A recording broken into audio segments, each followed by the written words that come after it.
Mesdames et messieurs, bienvenue dans le théâtre de l'absurde gabonais. Dans le quartier Iyalala Martel du 1er arrondissement d'Akanda, un mur s'est dressé. Un mur qui n'est pas qu'une simple construction. Ce mur, érigé sur une voie de servitude, bloque l'accès à la route principale. Ce mur, loin d'être un banal obstacle, est devenu une prison pour une quinzaine de familles.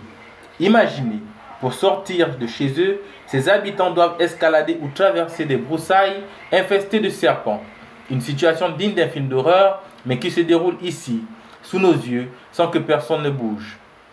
Pendant que les autorités publiques s'acharnent à démolir sans pitié des centaines d'habitations à pleine répit, au nom du respect de la loi d'urbanisme, ici, dans ce quartier, c'est le silence total, un silence complice.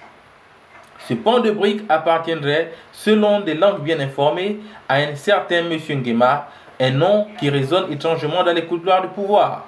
Ce monsieur, visiblement au-dessus des lois, proche du pouvoir, défie ouvertement la loi et les autorités municipales.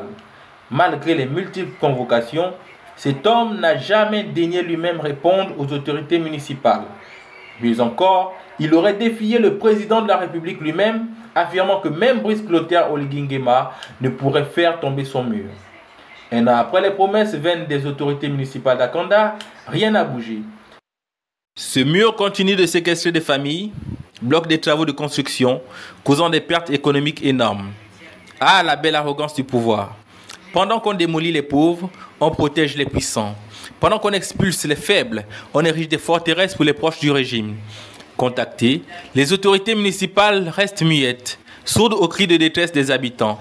Ce silence est un aveu que face aux puissants, les autorités s'inclinent. Face aux faibles, elles se montrent implacables.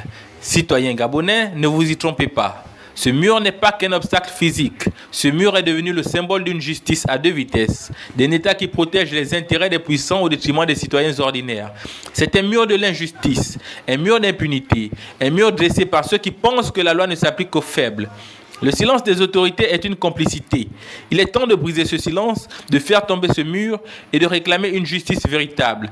Que ce mur tombe et que la dignité des familles d'Iyalala Martel soit enfin respectée. Sinon, à quoi bon parler d'état de droit quand la loi s'arrête au pied du pouvoir ?